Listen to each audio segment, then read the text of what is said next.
All right, we are live. I am here with her from the band Salva. They're a progressive symphonic band with a little bit of metal. I've noticed that, when I was listening to the music over on Spotify, just to kind of catch up, I noticed how each album gets a little more heavier and heavier, but not to the point where I wouldn't really consider you prog metal. No, because you have neither more would I. Yeah, but you have enough of the heavy guitar that it's like it kind of gives you a little bit more of a more power, and Yeah. and gives it a little bit more of a modern feel, because I mean, I love the whole genre of progressive rock, progressive metal, but some bands tend to stay put in a certain time, like some progressive rock bands just don't want to go past 1975, or and then the progressive metal bands don't go past like the mid 90s. They all sound the same. There's a lot of them that just sound too much alike, and there's not any variety. But you taking like the best of both worlds, and combining it together to give a variety that not many bands are doing. Yeah, we try. Now I remember when you first started, it was just you, and this is where it gets complicated.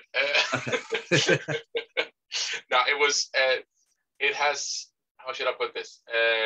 It has all the time pretty much been me, and then I've had guys around me that have helped out.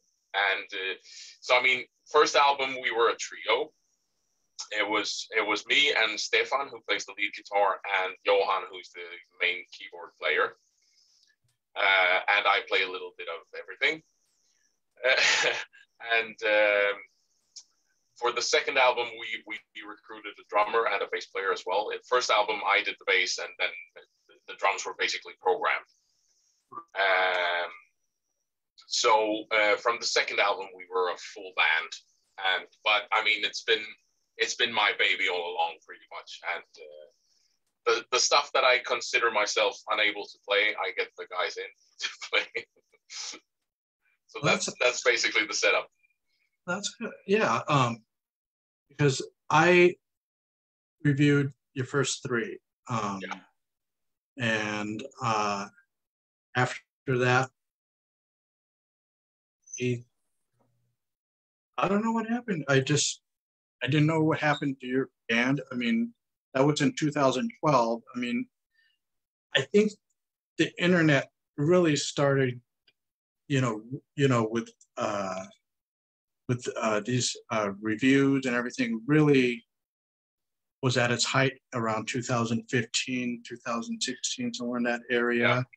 And I didn't hear anything from you, so I just thought maybe, okay, that was the last one. And then, with recent times, I noticed, oh, wait a second, he's been still doing it all along. And so it's like, I'd like to talk with him about that. Yeah.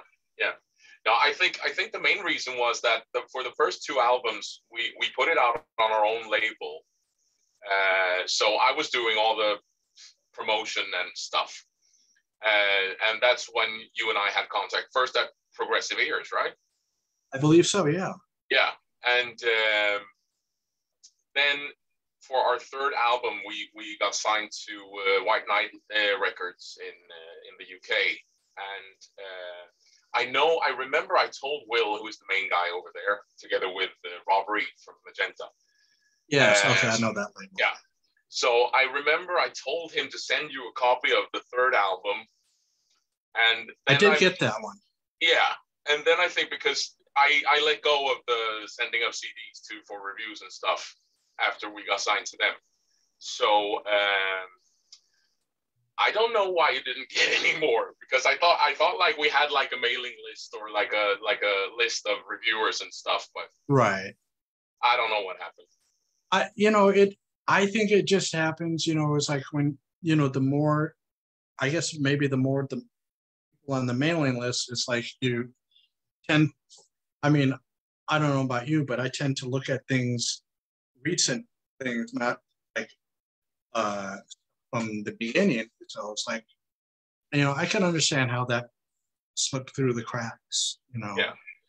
And also, I mean, I've noticed that the more albums we have released, the more people are asking for CDs, and right. Many of them claim to be reviewers, and when you check them up, they are not. They just want free CDs. Right. So things can get lost in the emailing world. Oh yeah, I actually got accused of being one of those type of people. Okay. I hate to say it, it happened over on Prague Years, and I left there, I just didn't want to have anything to do with that. I advertised that I did reviews, and then I had a couple of people who were saying, "Are you doing this just to get free CDs?" And I'm like, okay. So I've had, I understand that there is people out there that's all they're doing. They just want free stuff. Yeah. And I've also run across this when it comes to movie reviewers, that they get the DVD or the Blu-ray, and there's been some that they claim to be reviewers, and they get like a big stack of maybe 20 movies from different sources, and their review is like a 30-second, and this is what I got. It's the movie. They give the title of the movie. They kind of basically say it's a good transfer. If it's on Blu-ray or 4K, they do that, and they go on to the next one. I mean, giving 30 seconds. I mean, that's not a review. That's what they call the unboxing things, right? Yeah. It's like sometimes. And that's something that if you buy it yourself and you just want to say, you want to show it off. And so it's not only in progressive world, it's everywhere else. They just looking for freebies. I assume it has to be. I mean, the prog world is a pretty small pond in the scheme of things, so it should happen elsewhere as well. Oh yeah, and I'm actually amazed that there's not more of a presence on YouTube and doing these live interviews. I noticed there's a few people. A good friend of mine, Sean Toner, who is he does once in a while when time permits. He does live ones too on Facebook. Was it Pete Pardo from Sea of Tranquility? Yeah. He does videos, but he doesn't do them live. He records them and then posts them up on YouTube. So he doesn't do actual live ones, and unless it's something, what I notice a lot of YouTubers like to do these question and answer things. And it's like, and it's like, sorry. Oh yeah. No, I was just saying, I've watched some of Pete Pardo's stuff, and I think he has some kind of discussion group sometimes, right? Yes, He does the Zoom thing with several people. Oh yeah, several people are, and they, which is good because you get more opinions out there, and also, I listen to shows like that to get recommendations. Yeah. Something that someone tells me on YouTube or on Facebook, they tell me about it, and it sounds interesting. I go investigate it, and if I like it, I wind up buying it. So it's I mean, that's how this has grown. Yeah. I saw you had Luis on your show, right? Yes, yes. And he always brings up a lot of stuff that you have never heard of. Yeah. He's an amazing guy. I mean, I first met him years ago. I think it was either 2004 or 2007 at Prague. And what I like about him is he's a straight shooter. He just tells it like it is, and like it or not, that's what you're getting. And I like that. I mean, it's honest, But yeah, like I said, he comes out with some very interesting recommendations of stuff, and then of course him being a musician himself, so he's works with a lot of different stuff. But let's back to I think your last one was in 2020. Was it 2020? Yeah. The fall of 2020. That's correct. Yeah. Was that towards the beginning, or was it towards the beginning before the pandemic, or? It was during the pandemic. I mean, I started working on it before, but in 2019. But it was finished 2020. So that was in the middle of the whole thing. Yeah, the pandemic really, for the entertainment world, is really, right now, I'm not sure what's going on, because,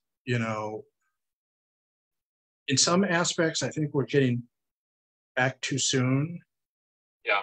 And in other aspects, in smaller venues, people are doing things, and at least here in America, we're smaller venues, and they're only allowing people that have been vaccinated. So, yeah. I mean, that kind of I've seen bands as big as Foo Fighters do that, and they got big backlash on social media. How dare you? And it's like, well, like I've been telling people that I've spoke to, as an audience, it's our responsibility now to make sure you, the artist, don't get sick, or you can continue playing. It's like, yes, now you could still get it even vaccinated, but it's like people are out and about without masks in places that you're not familiar with. I mean, when you're with close friends and family, okay, but if you're out at a concert or a little club, yes, protect the person on stage. I think that's your responsibility now. Yeah. Make sure. And I noticed there's a lot. There's two camps on how progressive bands and artists are in because of the pandemic. They either halted everything during the pandemic, in the height of it, or they've been, putting out an album and, or more, or, creating more than one album or a double albums, because, since you can't tour, you got that time that you can invest in making more music and I just was curious, how did you, after you put out that one in 2020, how did you cope with the rest? The thing is that we have never been a touring unit, so I mean it's basically just studio work for us. So the pandemic hasn't really affected us that much. I mean, the only thing is that for some reason, even though I don't know how familiar you are with the Swedish handling of the pandemic, but it's quite different to the rest of the world. No, I don't. I know so each country does it differently. Yeah. There hasn't been any lockdown in Sweden at all. People have of course been advised to do stuff like work from home and keep distance and stuff, but there hasn't been any requirements for masks, for instance. There has been recommendations that you wear a mask if you're on the public transport and stuff, which has been, I mean, I would say 50% use it, 50% don't. Right. So I mean, we have had a lot of cases and we have had a lot of fatalities. And if it was the right way to go or not, I don't know. Because I mean, it's hard to say. I mean, I'm no expert. Right. But for us, it's been. I mean, I've been working from home most of the time for my day job, and it has allowed me, because I save like 2 hours of traveling each day. Right. Yeah, so of course I've had more time than usual. So it has been really productive. I mean, we released the album fall 2020, and then I've done, because I do some Swedish stuff on the side, more like singer-songwriter stuff. So I released actually 3 albums this year. Oh wow! with the Swedish stuff, but that's more for friends and family and whoever is interested in listening. It's right. nothing I take too seriously. And then we have a new Salva album coming up now. We're aiming for a March release. So the next one is done. I did the mastering this weekend, actually. Oh. So cool. Yeah, the pandemic has allowed me to have a little bit more time. Yeah, I've noticed there's some people that have done that. Months back I spoke with Robert Berry. Yeah. And because of the pandemic, he learned how, I believe, if I remember correctly, he learned how to mix and master his music. Mm-hmm. Yeah. So he says, but before the pandemic, he didn't have the time to do it. But, no. Yeah. So it's like, I think some people have learned a new trade within, their specialty, Yeah. And also too, the Zoom talks, Yeah. and I've seen a lot of those, the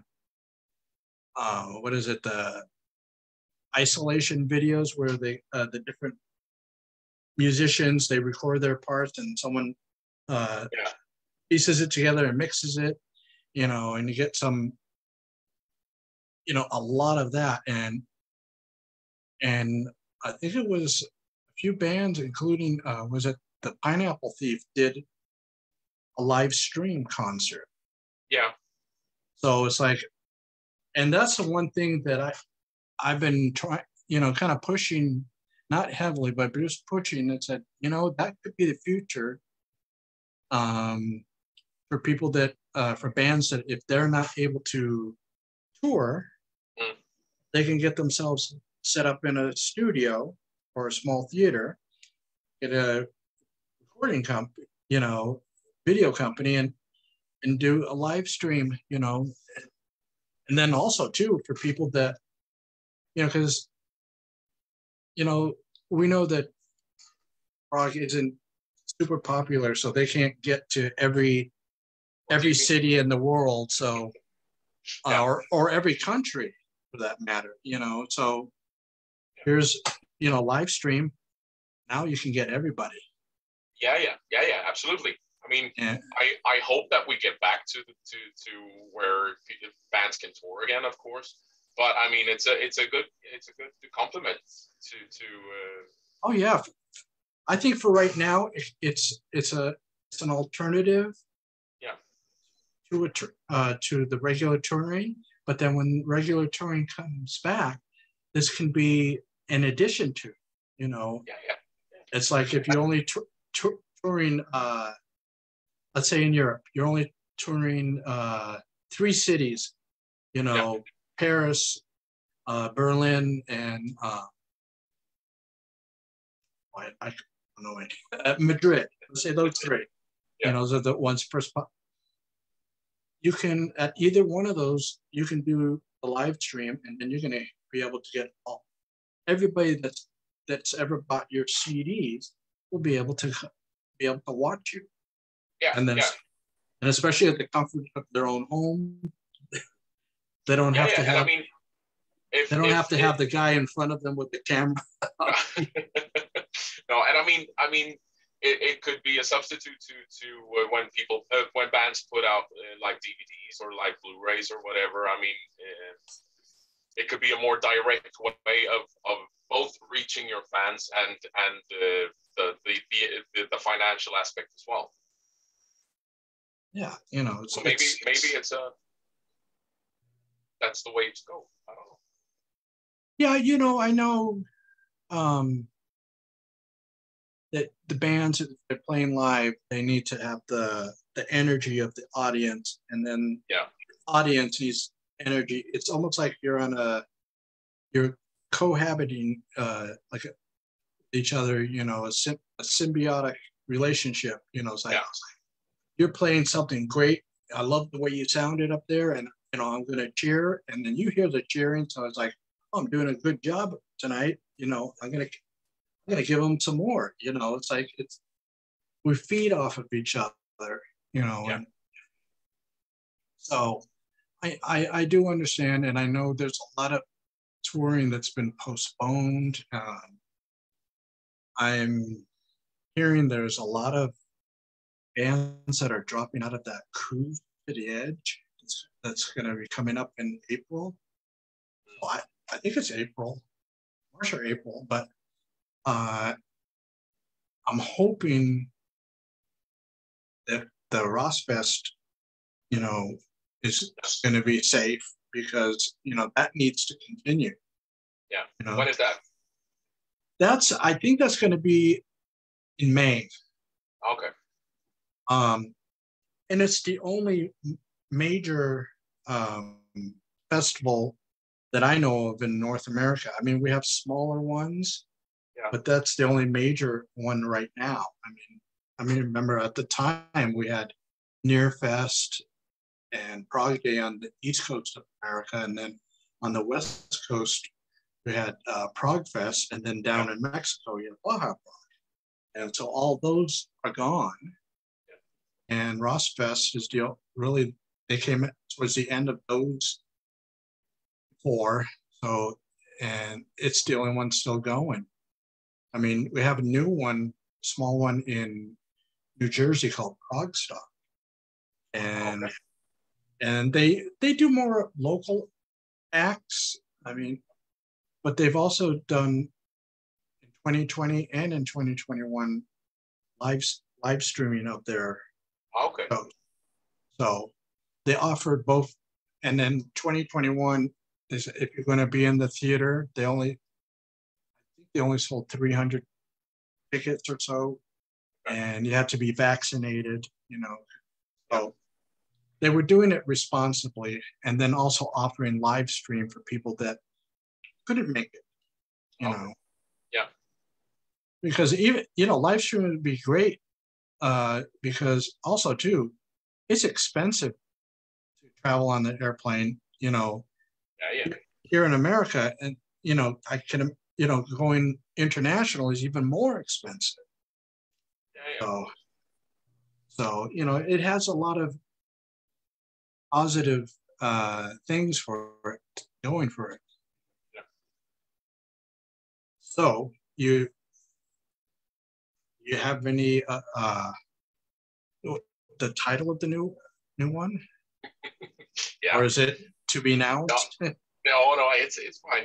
It's called Ghost Story. Oh, there you go. And it's actually the first true concept album that we did. That sounds maybe a bit pretentious, but it's a running story through all the songs. I mean, the previous albums have all been kind of theme albums with the lyrics touching upon the same subject, kind of. Right. but this time it's a story, the whole album, and it was a new way to write. I mean, it's always difficult to write lyrics, I think. I mean, I enjoy it, but at the same time, it's a chore. I mean, it has to be done, and I don't want to sing "Ooh baby, I love you." Stuff. Right. so this time I thought, like, okay, because I mean I've done all the how should I put it, writing about myself and my feelings and my thoughts and whatever. And this time I felt like, okay, I'm gonna do a story. And I was thinking about like sorry, that's my daughter's diabetes alarm. Sorry. So I was thinking of doing it more like a movie. Oh yeah. Ish. But and hopefully it will be okay. It's not very complicated, but it's a new way for me to write. Right. Yeah. But as far back, pretty much except for when rock and roll did the, like you were just saying earlier, the ooh baby, that stuff. They were telling stories, whether it was like a simple story or a complicated story. Music was always telling stories. And in many ways, even the instrumental parts tell stories too. They, even though there's no words, it's just, you got to close your eyes when you're listening to any concept album. You got to close your eyes to listen to it and get the full effect of it, headphones, lights off, because whatever the story is, you get to immerse yourself. Yeah, that has always been my goal with the whole music thing, especially with the prog stuff, if you want to call it that. Is that is what drew me to prog in the first place. It was not necessarily the how should I put it, twiddly bits, like the I mean, I appreciate good musicians, of course, but at the same time, it was never that thing that was so important for me. It was more like where the music transported me through moods and stuff, like. And that's also always what I have tried to accomplish with my music is more to set moods and hopefully complement the story and the lyrics, and I mean, I don't mind the twiddly bits sometimes, but when it becomes only about the twiddly bits, then I'm lost personally. Right. And I mean, we are pretty okay playing our instruments, but we're not virtuosos. So what we can do is we can try to paint pictures with the music, hopefully, and so I mean that's always been the case for me, and that's why I enjoy Pink Floyd as much as I enjoy Yes. Yeah, I used to enjoy, like you said, the twiddly bits, but then it seems it's the same thing over and over again. They're not, at least with bands that are, they go from feeling and from soul, that it's a flow to it. You just kind of get lost in that, with all the technical stuff. You're paying too much attention to what's going on there, and you're not listening to the music. It's like a fireworks show, and you don't get to see what's going on behind. Sorry. It's. I mean, like you were saying earlier, it is something once in a while to.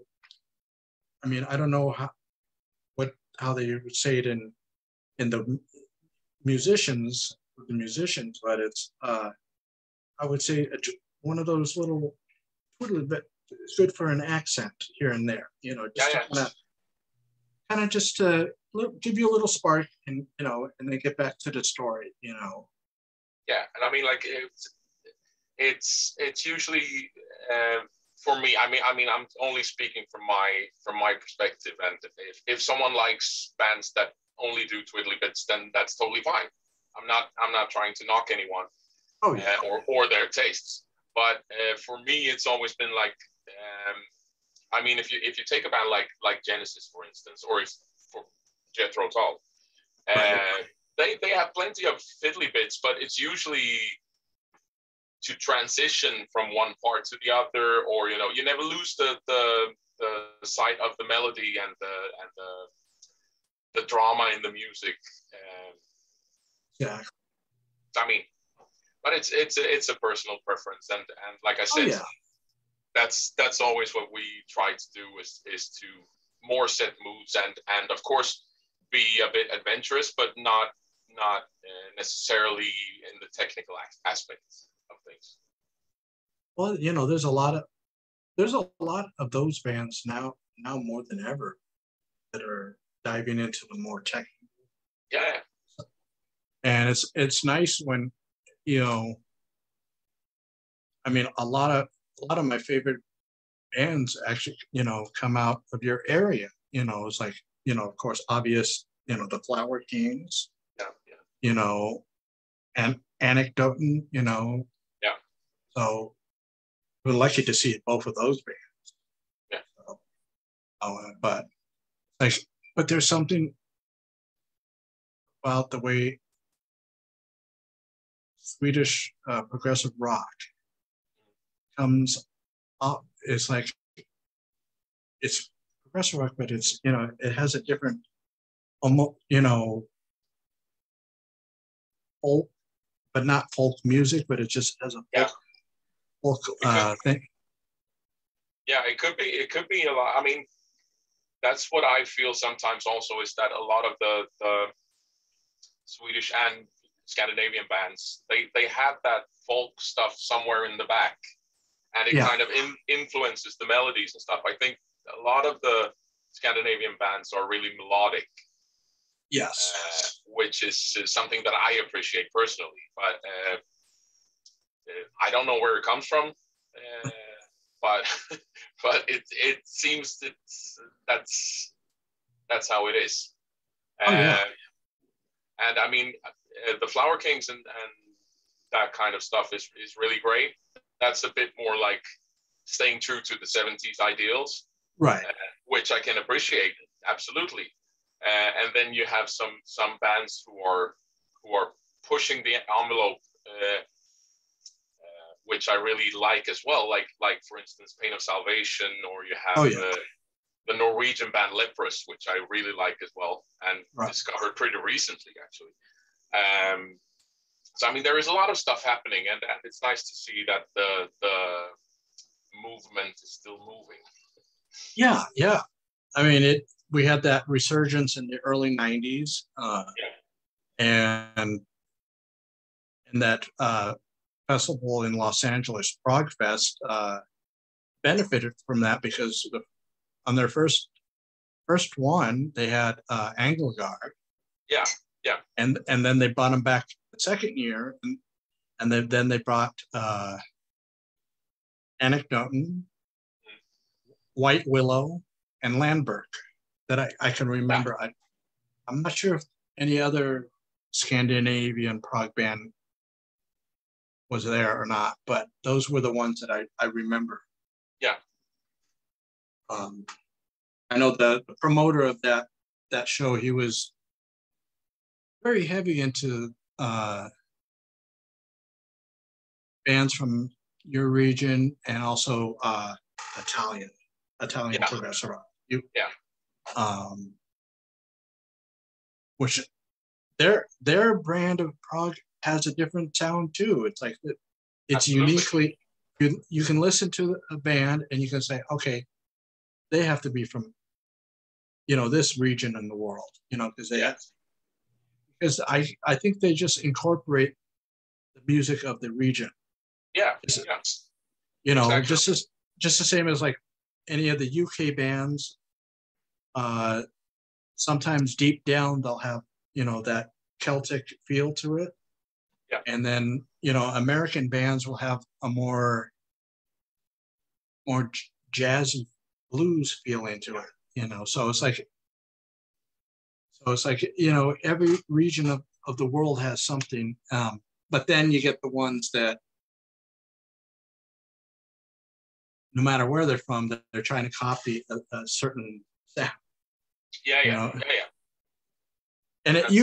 And it usually vocally, it's usually they try to sound either like Peter Gabriel, Phil Collins, or John Anderson. Yeah, yeah. Those are the main ones that they try to sound like. Or their music, they got to sound like Genesis, Pink Floyd, or Yes. Yeah. You know, it's like, and it's like, I appreciate when people, you know, they emulate their heroes, but there's a point where you need to have your own identity. Yeah. You know? And again, when I listen to your music, you know, you have all your influences there, but you sound like, you know, you are trying to sound like yourself. You know, you're taking, I think, you know, I'm sorry for putting words in your mouth, but I think you're taking your influences and then putting it into a mixer and then coming out with what you are. Yeah, yeah. I mean, of course we try to have our own sound. I'm not the best judge to say if we do or if we don't. Of course, I'm influenced by all the 70s rock bands as well. But I also try to take influences from other places. I mean, it could be a pop song or it could be a rap song or whatever. I'm not going to start to rap in the music, maybe, but I mean, and I think that's the thing to do. If you only have the 70s bands as your only inspiration, then of course it's going to sound like the 70s bands, right. And maybe it's not going to be as good, or at least it has been done before. And I'm not knocking that either. I mean, there is a place for that as well. Oh yeah. Yeah.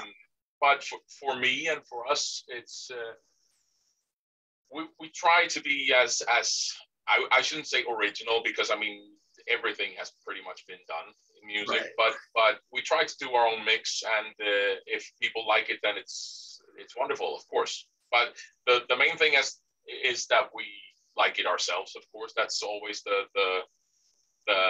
where you start, is if you like it yourself. Yeah. Oh yeah. And if someone else enjoys it, then that's perfect.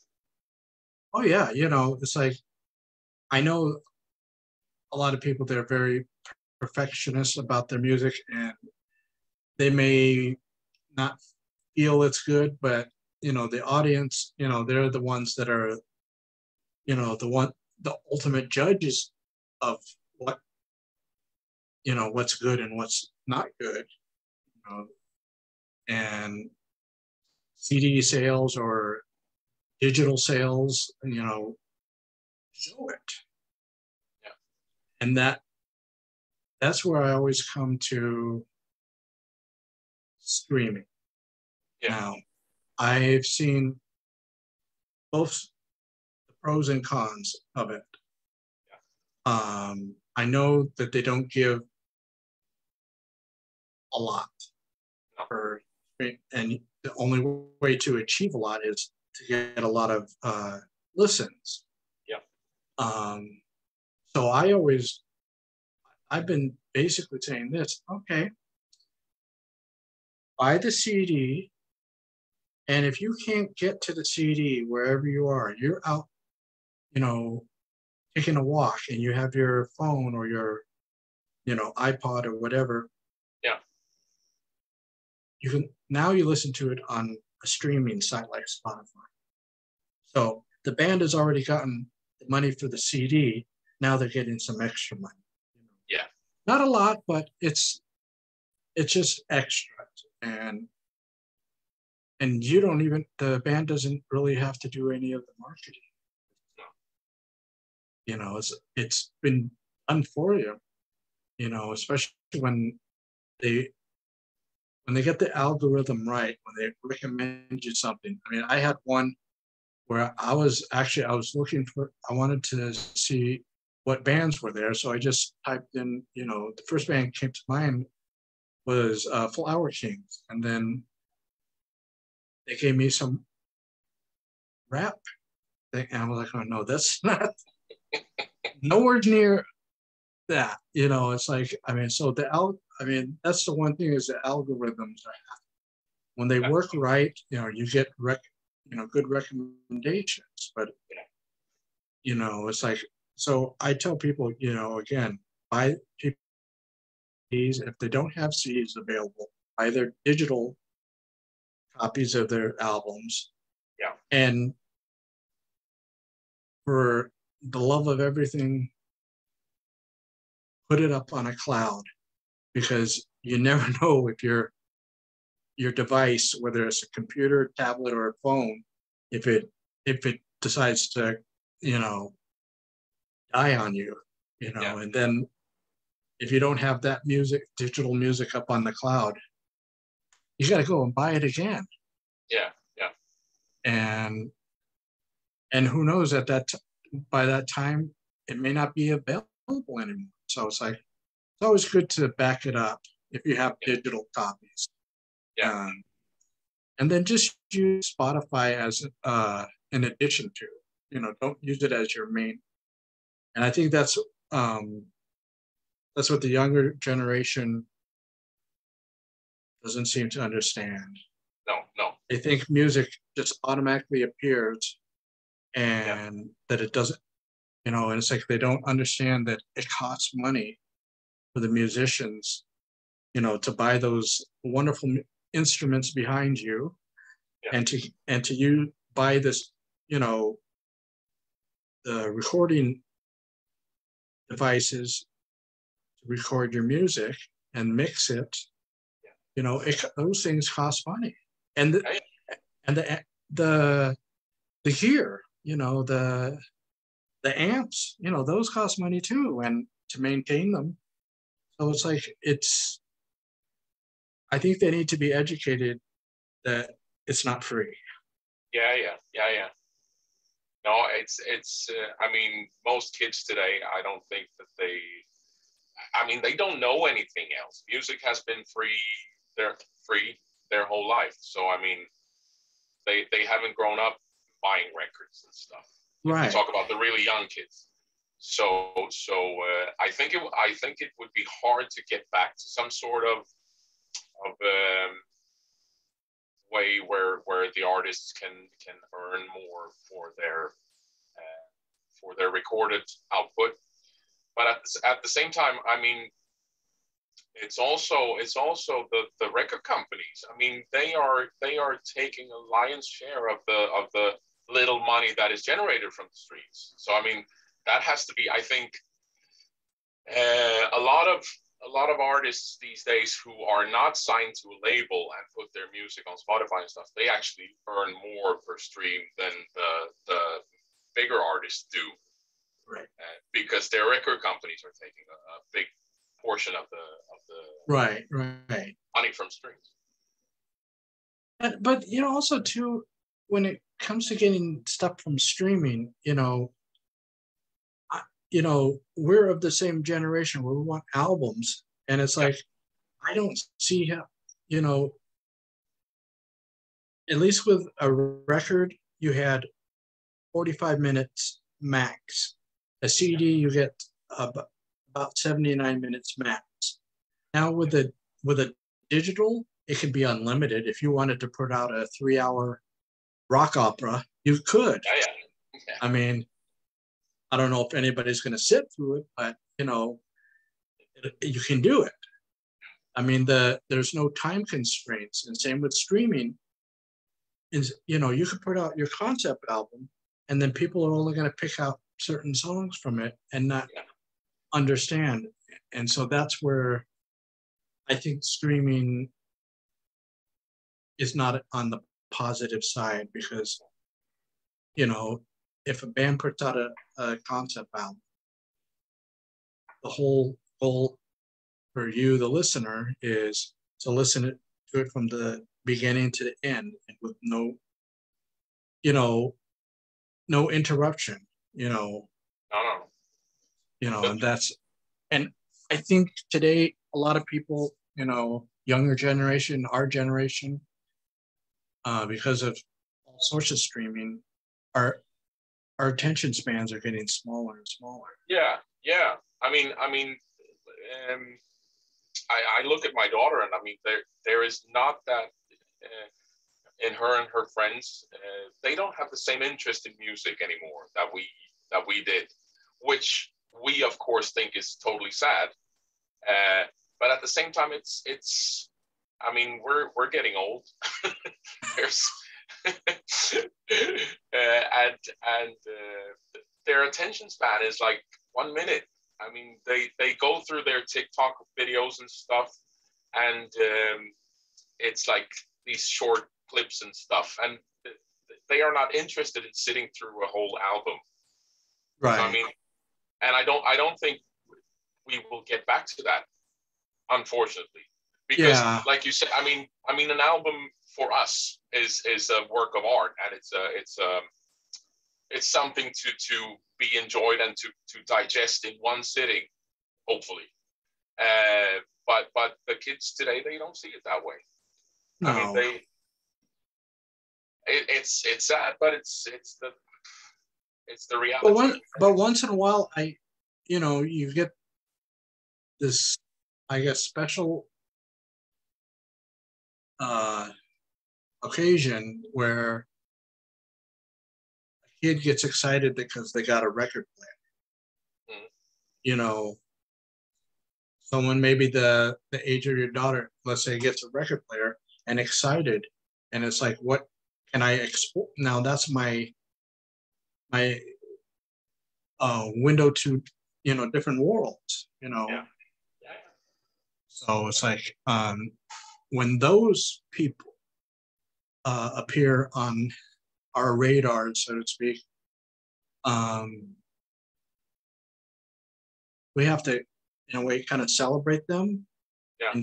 And so that, okay, that the 10-year-old has a record player and got a record and is sitting down there paying attention and opening up the gatefold and reading the lyrics or looking at the artwork, that's a magical thing in itself. Even with a CD, you open it up as you put it into your CD player and you read the booklet, and it's like you get transported to that world of, if it's a concept album or something, like you were saying, your earlier material had songs about yourself and your feelings. You get to see what other people are feeling. Yeah. So it's like it's a way of discovering the world, and it's like so we get those once in a while. We get someone that I mean, I saw a kid, I don't think he was no more than 12 years old, and his parents gave him for Christmas a record player. And so I can only imagine now the parents probably, they're all lit up like, okay, now what albums, when was it their age, what can I introduce them to? Yeah. So, I guess in a way it's kind of like a responsibility, it's like, okay, and now, and it doesn't necessarily have to be progressive rock. It could be a rock band or a folk band or Yeah. or really good pop music that came out in the 60s and 70s, and anything that it just where the music is engaging. Yeah. Whatever level it is, it's engaging, musically or lyrically or both, Yeah. So, I'm looking forward to, Ghost Story. Yeah. Is it about a particular thing, or is it just? It's the story is it's about a guy who is how should I put it? Extremely shy and a bit socially awkward, and he discovers music, and he also discovers that he has a talent for music. And so he starts dreaming about putting together a band, which he eventually does. But it turns out that as soon as they start, they get a live gig, and he discovers that he suffers from terrible stage fright. So he freezes on stage, which makes him, of course, he lets his bandmates down, and he kind of swears to never go on a stage again. And this causes him to turn into an even bigger recluse than before. And we get to follow his torment of not being too afraid to put his music out there, but at the same time, that's the only thing that he enjoys, and that's the only thing that. And it takes a couple of turns. I don't want to give too much away, but right. Yeah, it's not a complicated story. It's a pretty basic, pretty easy story, but at the same time, it's like I said before, it was a new way for me to write lyrics, and it was kind of fun. So hopefully it will be to people's liking, but we'll see. When it comes out, definitely post about it. So, we got all the different social medias out there now that I mean, there are blessings and curses, But if we're promoting the music, I think it's fantastic to have these social media sites. Because, you put it out there, and, like I was saying earlier with the algorithms, they figure out, it'll show up on their feed, if that's the genre of music they're into, or the subject matter that you're dealing with on your music, it'll just be on when you put it down to it, it's free. So you can't beat that, No. Free publicity is what it's all about nowadays, Yeah. Everything else costs so much money. Yeah. That's true. Well, I want to thank you very much for taking the time out. I know it's Sunday evening. Thank you for having me. And I do look forward to your new CD, and I'm going to catch up on your other ones. Yeah. And if we can do this again if you like, talk about any, the new CD when it comes out. And you say it's coming out in March. Yeah, we're aiming for March. I sent the stuff over to White Knight yesterday. So and usually it takes about 1 or 2 months. So we're aiming for a March release. I have we need to do some videos and stuff as well. Oh, which is pretty fun. Yeah, March hopefully. Okay.